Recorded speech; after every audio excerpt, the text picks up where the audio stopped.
পার্বত্য চট্টগ্রামের বনে চিতাবাঘ ঘুরে বেড়াচ্ছে। সেই ছবি ধরা পড়েছে বন্যপ্রাণী বিষয়ক একটি সংস্থার বসানো ক্যামেরার ফাঁদে। পার্বত্য চট্টগ্রামের একটি দুর্গম সংরক্ষিত বনে চিতাবাঘটিকে দেখা গেছে বলে নিশ্চিত করেছেন সংস্থাটির কর্মকর্তারা।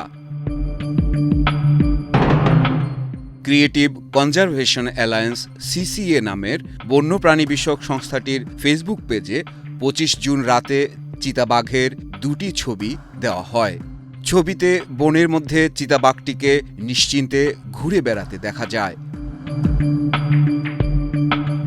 সংস্থাটির প্রধান নির্বাহী কর্মকর্তা শাহরিয়ার সিজার গণমাধ্যমকে জানান, পাহাড়ের বনে এখনও চিতাবাঘের অস্তিত্ব বিদ্যমান।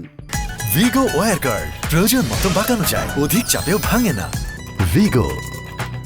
সংস্থার পক্ষ থেকে বিভিন্ন সময় বনের ভেতর ক্যামেরা বসিয়ে বন্যপ্রাণীর চলাচল পর্যবেক্ষণ করা হয়। তিনি আরও জানান, আমরা ২০১৫ সালে ক্যামেরা ট্র্যাপিংয়ে আরেকটি চিতাবাঘ দেখেছিলাম। এখনও একটি চিতাবাঘ দেখলাম, তবে নিঃসন্দেহে বলা চলে আগের মতো চিতাবাঘ এখন আর নেই।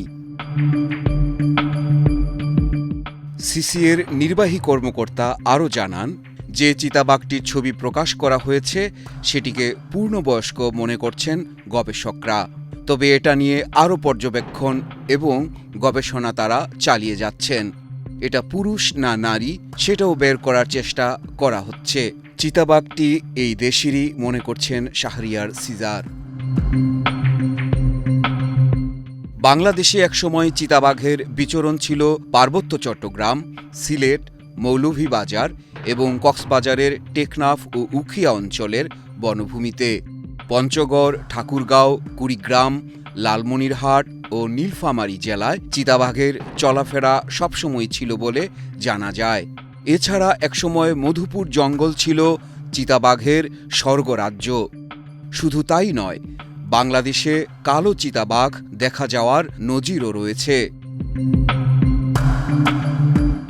১৯০৬ সালে কলকাতার the Bengal secretariat book depot থেকে an account of the Chittagong hill tracts নামে একটি বইয়ে ১৮৯০ থেকে ১৯০১ সাল পর্যন্ত পার্বত্য চট্টগ্রামের বিবরণ ছিল।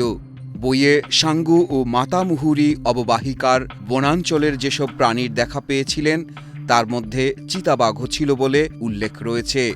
বইটির লেখক পার্বত্য চট্টগ্রামের তখনকার ইংরেজ প্রশাসক R.H. স্নেইড হাচিনসন।